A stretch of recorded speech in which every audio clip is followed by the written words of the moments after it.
Hello, everyone. Welcome to another episode of the Cybersecurity Recruiter Podcast. Today, I'm joined by Wylie Bayes. How you doing, mate? I'm doing fantastic, Thomas. Thanks for having me on.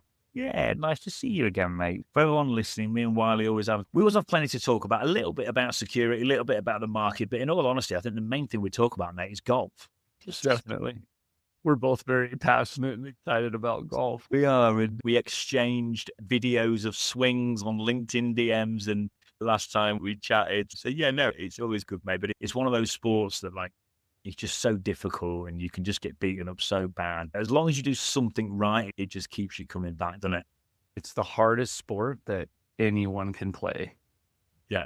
Starting from a young age, looking back, it actually taught me some good life lessons. Like I can remember one junior tournament where a guy that I know won and I thought I was going to win and I didn't win and he beat me by miles. And I can remember crying my eyes out. But it taught me a lot about you can't always get what you want in life and you've got to take the knockback. So at the time I didn't realize, but looking back, it probably did me some good. There's a lot of good things that you can learn on a golf course. Absolutely. Completely agree. A lot of life lessons. Yeah, probably you relate it a lot to a cybersecurity career as well, like getting to where you want to get to. It's not all plain sailing. There's setbacks along the way. So yeah, you can relate to a lot of things in life in general as well as security. Oh, sure. Just a career field, honestly.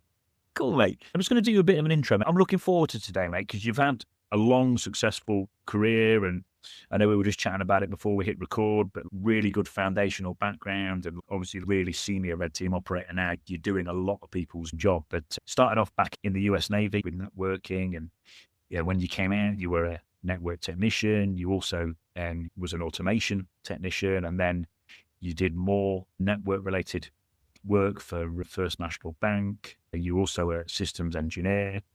Again, network technicians at Atlas Technology. You then did some cloud engineering work and cybersecurity engineering work, cybersecurity analyst work, systems engineering work, which kind of led up to where you are now, which was to be a pen tester, principal pen tester, and you're now a senior principal red team operator at Dartwall Solutions. So yeah, welcome to the show, mate.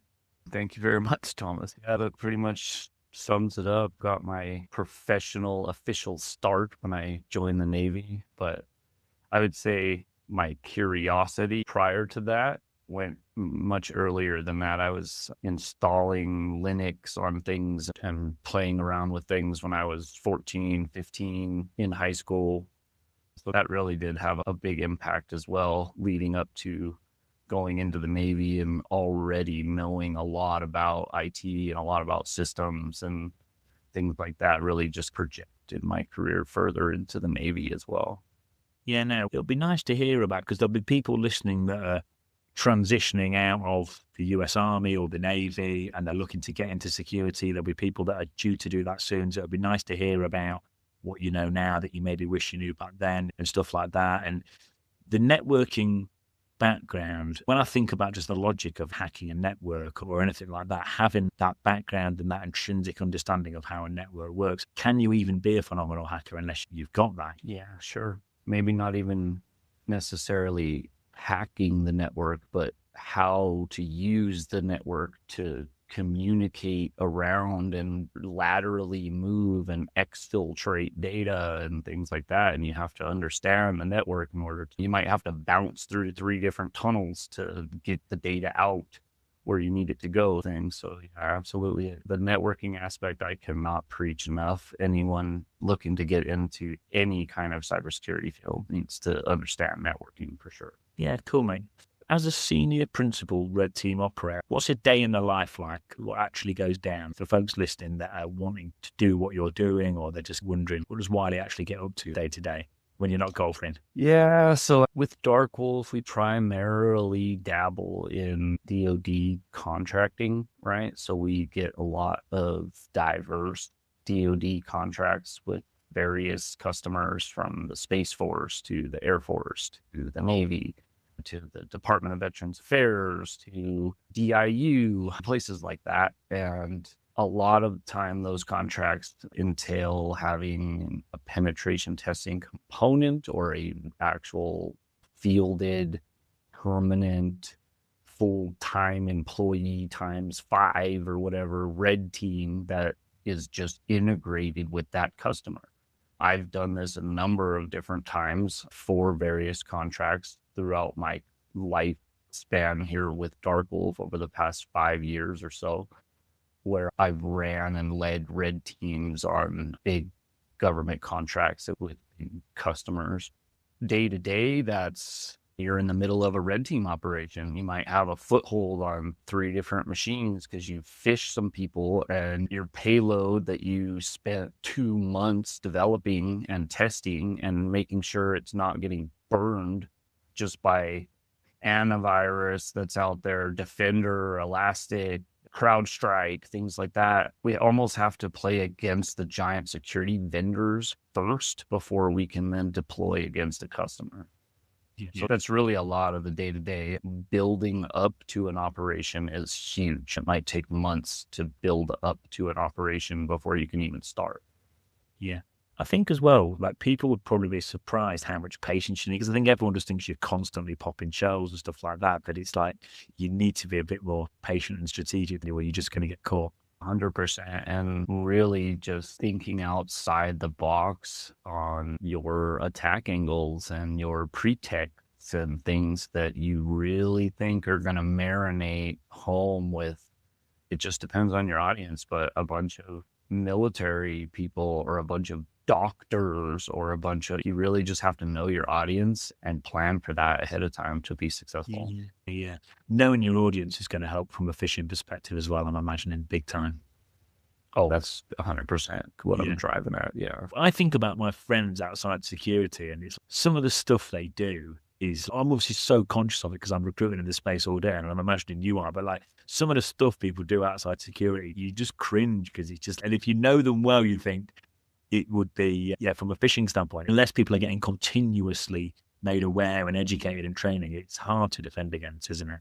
You'd actually be surprised. Some of the most smartest hackers I know are like some of the worst security hygiene people. I'm just thinking, I'm careful what I say about, I'm thinking about some things that my clients have done before, and these are security consultancies. You've had it before where we've had to change different things, or we've changed banks and stuff like that, and it's frightening how the checks just sometimes aren't as good as you would have thought. Yeah, 100%. I have a major beef with when you call someplace and they say, I'm going to text you a code. What's your phone number? And I'm like, shouldn't you already know my phone number? What's my phone number on my account? Send the text to that. And they're like, no, you got to give me a phone number. I'm like, I'll just give you any phone number then. How do you know it's me? It just drives me nuts. Tell you what, in the Middle East, they do two-factor authentication and stuff like that, but they also do various different push notifications inside the banking apps as well as the two-factor. So they seem to be pretty up to speed on the security. Nothing's foolproof, but yeah, they seem to be up on it. Yeah, no, I've been quite impressed with them. They're pretty good. Wylie, so transitioning into the commercial space, for folks listening that are about to do that or doing that, any kind of do's or don'ts or anything to now that you wish you knew back in the day when you came out? I guess maybe not something I wish I knew, but maybe more of just like a piece of advice. Just keep learning. Just keep studying, keep learning. Not everybody can just find a job instantly. I was extremely lucky on my career path and the way I did it with the Navy and all of the things that followed after that. Very lucky, but that's not necessarily how it's going to work for everybody out there. So as long as you stay focused on gaining knowledge and becoming the smartest you can be and the best at something, the job will come. I promise you. Just keep learning, keep studying. Like that's probably the biggest piece of advice I can give. Yeah. Mate, I think it's good advice because I think what a lot of people do these days, like they focus so much on the end result, or they hear that once you get to your level, the money's good and stuff like that, and they focus so much on that. Whereas what you're saying is, forget about all that. Don't worry about all that. Just obsess over the process and just stay hungry and stay passionate, and everything else will fall into place. And I think these days with LinkedIn and social media in general, it's so easy to look at what he's doing or look at what she's doing, and you can soon move away from what you just said. And the minute you do, that's the beginning of the end, because the minute you focus on that end result that's when you start taking shortcuts. That's when things get missed out, and that's when you don't get the break. 100%. Yeah. And I'm not here to necessarily just promote my company per se, but one thing that we do now and incorporated in was building our own custom CTF for hiring. So you have to go through our CTF, and if you're a junior person and you score 10 flags on our CTF, then we're going to be knocking down your door. I guarantee it. Yeah, that's so good. I love that as well, because that's such a good way. So even if someone's just literally junior, if they're killing it, you'd give them a job. Right. They went out and they put their head down and they attacked every machine on Hack the Box and learned every technique they could find. And then they came in and just crushed our CTF. It does not matter how junior you are. It matters from a labor category, quote unquote, perspective, like with contracting. So it's not like you're going to come in and just become a senior principal on day one, but you're going to have us banging down your door to offer you a job. Okay. Can anyone do the CTF, or do they have to be in the process? It's a process, like part of the recruiting process. It does cost cloud resources and stuff every time we spin up an environment for a candidate, but it's not too hard as long as you're like just in the recruiting process. You can take the CTF fairly easily. Yeah, I think that's such a good way to do it. It's way better than you've got to have OSCP or whatever. And I think everyone prefers it when it's just done on pure merit. Sure. And then any kind of interview after that is just a culture fit, a conversation, and just a nice, easygoing thing. So it really relieves all the pressure altogether for everybody. Yeah. No, it's good. Do you think it's harder now to break in than when you did it, or do you think it's similar, or I don't know? I think it's probably harder. It's so blown up now that it's really hard to narrow down on something and really focus on fundamentals when there's all this advanced web application and AI. It's just so convoluted out there that you don't really know where to focus and how to focus on the fundamentals. So I think it's harder. Back in my day with Windows 2000 and Windows XP and traditional networks, you were in the basics. Yeah. I recommend that back to recruitment, because when I first started recruitment, it was like you had the phone and you'd ring a load of people. A load of people would get annoyed with you, but some people would be okay with you ringing them. Then those people that were okay with you ringing, you'd set a monthly reminder just to ring them back once a month. And that was literally the job. And if you did that and you stuck to it and you were persistent, you'd build some nice relationships and you'd be a pretty decent recruiter. Whereas now you've got all these tools and you've got to be able to post, and maybe you've got to start a podcast, and maybe it's like all these crazy things that it's like, it's meant to have made it easier, but it's just made it way more complex, and probably a bit like red teaming or security in general. There's a lot of advice out there, but there's a lot of conflicting advice I find as well. It's hard to know where to focus, isn't it? Sure, it really is.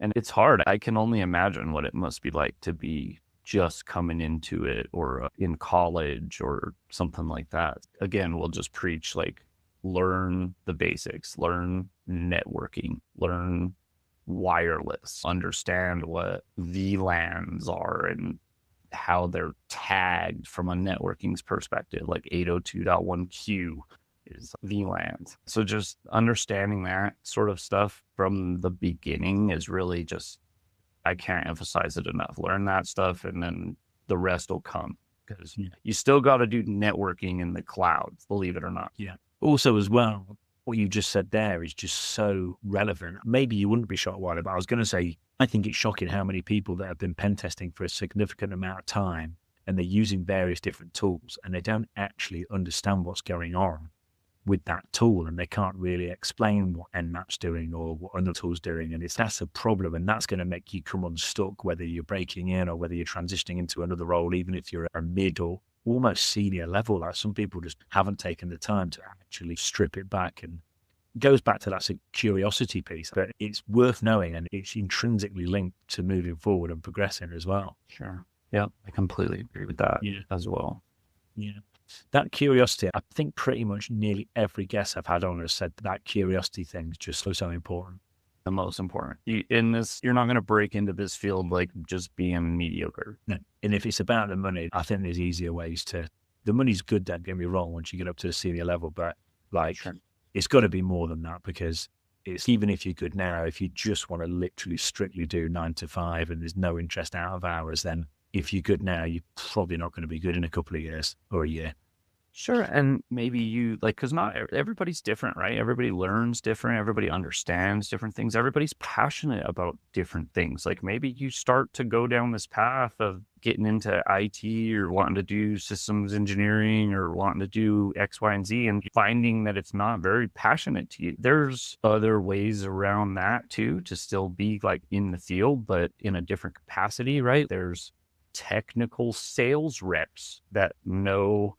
They're not like super technical on the keyboard configuring switches or whatever, but they're knowledgeable enough to finesse their way around to sell products to people. So it's still like in the space, but it's a different avenue. So just keep your options open. And it's really about what you're passionate about. If you find that you're getting into this stuff and you don't want to just go home and tinker on a Linux machine until 1 o'clock in the morning, then maybe it's not your passion, and that's okay. Yeah. Yeah, it is. Because by the way, that what you're describing, like that solution architect or pre-sales, we've had a few requirements over the last few months for solution architect roles. We've had a pre-sales one, which we've delivered on this week, but really good pre-sales engineers and good solution architects that can do the job well. Like they're in demand. Yeah, my uncle-in-law recently retired. I'm not going to name the company by name because it's a big company, but it makes me jealous. He's told me there's this one specific golf course that he's played at least 100 times and never paid for a round. Solutions architect. Yeah. But you know what? If you're semi-technical, but like you say, because I'm a bit like I couldn't hold a conversation with anyone in security, but I'm not nowhere near on your level when it comes to technical. I like the relationship side and stuff like that. So yeah, maybe solution architect, maybe I would have been one of them in another life. It involves a lot of golf as well. It sounds even better. Like, that's what I'm saying. I'm starting to think I went down the wrong road too. Because I'll tell you what, they're looked after salary-wise as well. Oh, yeah. Because not only are they architecting solutions from a technical perspective, not down in the weeds, but they're making big deals. Like if your solutions architect can't do what they say they're going to do, then everything falls through. So if you're good at that, then you make huge sales. So obviously they're going to treat you great. Yeah, and I can see why it works because so many salespeople don't bother taking the time to learn what they're selling properly or learn their niche or their space. So if you're a solution architect that is into security or various different aspects of whether it's defensive, offensive, or whatever it might be, if you take the time with it, yeah, I can see why. So he sounds like he did it for a long time then, your uncle-in-law.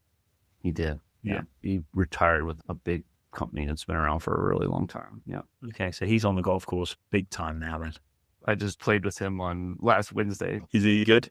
Overly good. We shot about the same. Okay. He'll be getting good over the next few years if he's got a bit more time by the sounds of it. Yeah, now he plays more, I think. So hopefully. Yeah. Cool, mate. So, Wylie, on like moving forward to stay relevant, is there anything, like I know you mentioned like there's loads of different things going on. If you were breaking in, it would be hard to know where to focus. What do you think are the main areas that you would focus on now, maybe at your level to keep on improving, or maybe if someone was breaking in, like where do you see the main areas to focus on in security or offensive security? Honestly, like breaking in, you just need to break into the industry, not in cybersecurity, not in offensive security. You just need to get a job in IT and know the basics and start getting some experience under your belt to build that resume up. It really doesn't matter what you're doing as long as it's in IT. And then you're going to gain skills. You're going to gain fundamental skills along the way. If you're some kind of unicorn and you just understand all of that already and you're 18 years old and whatever, then I suggest you go the other route and learn as much as humanly possible. Do these platforms like Hack the Box, try Hack Me, learn all of these platforms that teach you offensive security, and then go out to these big name companies like Trusted Sec or any of these big companies, Northrop Grumman, Raytheon, Lockheed, Booz Allen Hamilton, Deloitte has a big cybersecurity arm, and then just go after it. So as far as breaking into the industry, those are like the two different routes that I would suggest. The first one being probably the more common and the more likely to build your career up, right? Because not everybody's a unicorn, myself included. It took me a long time to get to where I'm at today. But as far as at my level now and where to go from here, I might be looking at solutions architect listings on my 40th birthday. Who knows?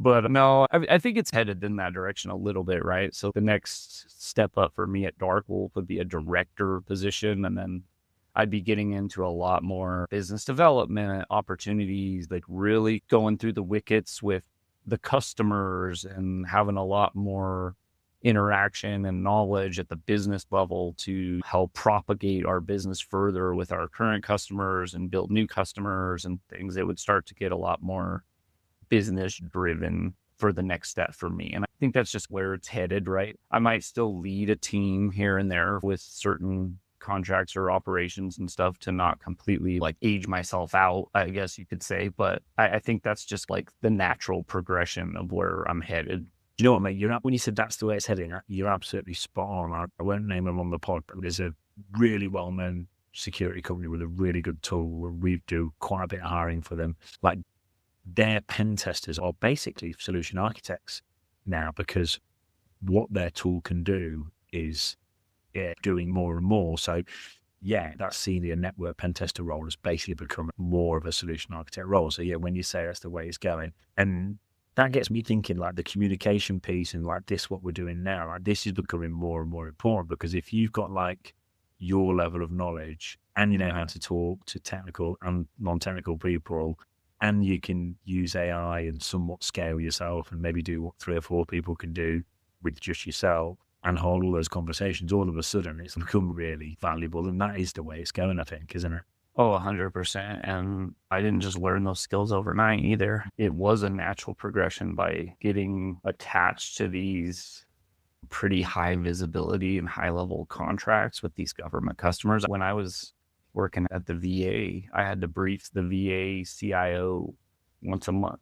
The CIO of the VA, that's the largest healthcare provider in the United States. That's a lot of pressure. You got to brief somebody like that once a month. You get pretty comfortable in some high level conversations with some very important people. And then once you get comfortable doing that and talking to people, now you can feel comfortable going into conversations to try and get new customers or expand your work or feel confident in having those types of conversations. Yeah, you do, man. Do you know as well, when you've done something like that you're describing, when you go back to a client call, all of a sudden it just, the only thing I can relate it to is I did a LinkedIn Live and I didn't realize how many people were going to show up, and it was like 400 or 500 people came on this LinkedIn Live. Oh, wow. And and like I was like, palms were sweating, everything. It was like, I was like, I couldn't do any work for 2 hours after because I was like so just like all over the place. But then when I got on a client call for a new vacancy, I was just like, yeah, whatever. It was always like, in a nice way, you're going to use us or not. Like, it was just like I was so chilled. But the point I'm making is like, that scenario sounds like at that time probably absolutely pushed you to your limits. But then off the back of that, you've just communication to the next level. Yeah, it reminds me of YouTube golf. Like these big time golfers that all they do is YouTube, and they bring these big time golfers on that are pros or whoever that aren't used to just having cameras in their face 24/7. And it's different out there for them at that point. But it's just another day for the YouTube guy. Yeah, you just get used to it, maybe. Yeah. Back to what you said about it's taking time, like you're talking about those critical thinking skills. And I don't think through all the recruitment I've done, like I actually don't think you can fast track that. I think you have to have come up like the way you've come up, or you have to have had that exposure to end clients or worked on a consulting basis. It just takes time to develop. You always need to have lived a bit as well, I think, and seen a few things. Sure. Another thing too is with the fundamentals is learning that will teach you how to troubleshoot. Because I've met some people that are in this industry that are supposed to have the same job title as me, and they can't troubleshoot themselves out of a paper bag. It's because of the fundamentals. I've had people that send me a screenshot and they're trying to ping an HTTPS:/link and they're trying to ping it like that. There's something wrong here, fella.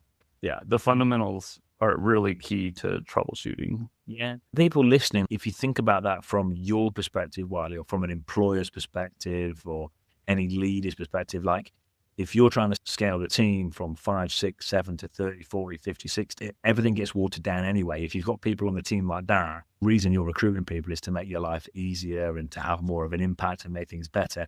If you're recruiting people like that scenario you just described, you're increasing your fixed costs and bringing people onto the team and probably making your life harder. Much harder. And I'm not going to obviously speak about specific companies or contracts or anything like that, but a lot of that goes on in government contracting where people are hiring just to fill seats, and it's not a good way to do business. And I think that's why our current process that we have is so successful, and because everyone we bring in is like a genius, basically. It's awesome. It's good. And as well, I think really good security professionals, as much as some people will complain about a longer process or a more diligent one, ultimately, once you're through it, everyone on the team has been through that process. So you're surrounded by people that make you better. You're going to enjoy being around them. Your career progression is going to accelerate quicker.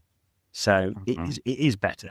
Yep. And then you're just the finesse guy. You come in and tweak reports and be on out briefs and in briefs, and you're just coming in. But you might do that across 10, 15 different projects in a month or something. So it does tend to get a little confusing, but yeah, it's good. Something you said about 10 minutes ago when we were talking about breaking in, I said something like, oh yeah, breaking into offensive security. And you went, no, you don't need to break. You just need to break in, full stop.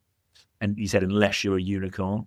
Mm-hmm. And I think that's a good point, and probably a bigger point than either of us realize, because you see so many people that get fixated on trying to break in and be a SOC analyst or trying to break in and be a pen tester. These are like dream jobs. So if you're trying to break in and go bang straight into, you couldn't break in straight away and be a red team, but even trying to break in and trying to be a pen tester, like you said, that is a mistake that so many people make.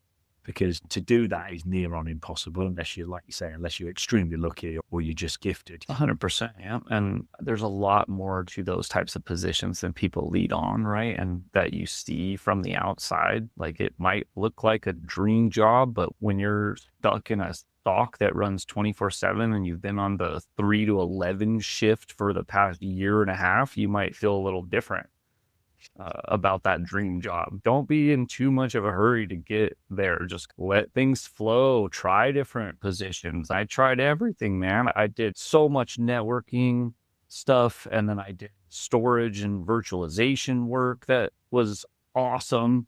I just let things flow and took positions as they came. And I think that's just really important to do. Don't focus too much on, oh, I have to be a SOC analyst. That'll come eventually, especially if you build your resume with other stuff. Yeah. It's back to just focusing on the process and not the end result. You've basically, like you just said there, you've really lived for the moment and focused on the here and now and focused on nailing it on that day on a consistent basis and just switched off from the end result. Listening to you talk there, mate, like I need to do that more as well, because I'm constantly like looking around and going, oh God, look at that agency. They've just done that. And it's just like nail it today. And keep doing that because the compound effect of it's pretty good. Yeah, 100%. That's harder to do these days because of social media. But it needs to be done. It is. It's hard. That doom scrolling will get you. It does. It gets all of us for sure. Yeah, no. Yeah, also as well, I know you mentioned Hack the Box, Try Hack Me. I think Portswigger Web Academy is like probably one of the British guys from the north. Oh, I love Burp Suite. Yeah. Burp Suite's one of my favorite tools. So. And then Hat Trick. Have you been on Hat Tricks? I've seen their stuff a little bit. There's another one that is really good. I'm on their Discord. I've seen some nice things coming out of that in the past 6 months or so. Yeah. But yeah, like between all those stuff, we're saying it's harder these days, but there wasn't that amount of stuff around years ago. No, there sure wasn't. It was a lot of trial and error. Yeah. The process of it, and I'm linking this back to what I say about troubleshooting. You're not going to learn these skills unless you just get put in those positions, right? And I don't mean like the job position. I mean like the situation, right? If you don't get put in a situation that you have to figure it out and fix it and make it work, then it's really hard to become knowledgeable in a lot of ways. And I'll give you an example. I'll give you a perfect example. And this is a pretty wild example because not a lot of people are going to have this kind of an opportunity. But the first Navy ship that they ever fitted with unclassified wireless was the USS George W. Bush when they built it in the Newport News shipyard in Virginia. Oh. And they built this beautiful ship. It's at the 80% done or 90% done or whatever, and it's getting close to being seaworthy. And they've configured the whole network and everybody's up and running on their computers and everything's nice and golden and whatever. And then they decide that they're going to come fit the whole with these Wi-Fi access points. And so they go around and they put in this extra like PoE switch inside of every little edge switch all over the place. And they fit the whole with these wireless access points all over the place. So as soon as they did that, the network would just come to a screeching, grinding halt where nothing would work. Nothing would communicate. And then all of a sudden, everything would work for a few minutes and everything would just blast through and then it would come to a screeching halt again. And nobody knew what was going on. Nobody could figure out what was going on. And so they sent me out there to troubleshoot it, to figure out what was going on. And it took a little while, obviously, to just understand that these access points had anything to do with it, for one. But it turned out that there was about 6 or 7 of them out of, 100 that had spanning tree enabled on them with a priority of 1. Priority of 1 spanning tree. So like normally your backbone switches in a large network environment have priority 1 spanning tree and they're controlling the spanning tree activity. Well, so these little access points tried to take over. And so now spanning tree is just converged over and over again. And that's what was causing that blast of information to come at those intervals like that. But it was also impossible to know which APs were doing it. Okay. So you just had to start severing edge switches. I would just disable all the edge switches at the backbone and start enabling them one at a time and see how the network stabled out. This process took about 3 days to track down 6 access points and get them back to normal and get the network back to normal. It took about 3 days for me. I had probably been doing that for a couple of weeks before I got there. If you don't know how to troubleshoot, you'd go in there just blind. You wouldn't know what to do. So like fundamentals and troubleshooting will get you a long way in this career. Yeah, it's a unique one, but it's a good story, that one. Process of elimination must have been grueling. I hope you had a nice beer when you got to the end. I bet it felt good. I tell you, and this is where the passion comes in too, right? Is like, there was no worse feeling than leaving a ship with a problem that you couldn't fix that day, that you couldn't solve. And you're walking down the pier with your backpack on and it's wind's blowing and it's 30 degrees outside and you're just like, I hate everything. There was no worse feeling than that. But you come back the next day and you figure it out. Yeah, that feeling is that true passion as well. Like I say, you're not wanting to get out there. You're not wanting to get finished. You're like absolutely fuming that it took you 3 days. You had 2 sleeps. But man, once you figure it out, that's like a big trophy, at least in my mind. By the way, like, I think the importance of that skill set is just getting more and more amplified. I feel, and you always sound like a bit of an old man when I say this, but I do feel like these days, like, people want to take shortcuts and going back to people not bothering to learn what particular tool's doing. Or it's almost promoted, like with AI and automation and tech in general, it's almost like this shortcut thing's promoted. But like, when I listen to guys like you talk, guests I've had on, people I know in my personal life that have had a lot of success, and no one's taking shortcuts. Like, everyone's doing everything properly and the foundations properly and getting the proper skills and being patient. And like you said, focusing on the process, not the end result. Like, whatever AI and automation is doing, like, not all those things, like, that was the same 40, 50 years ago as it is now. If you did things properly, you got the results in the end. And I don't think that's changing.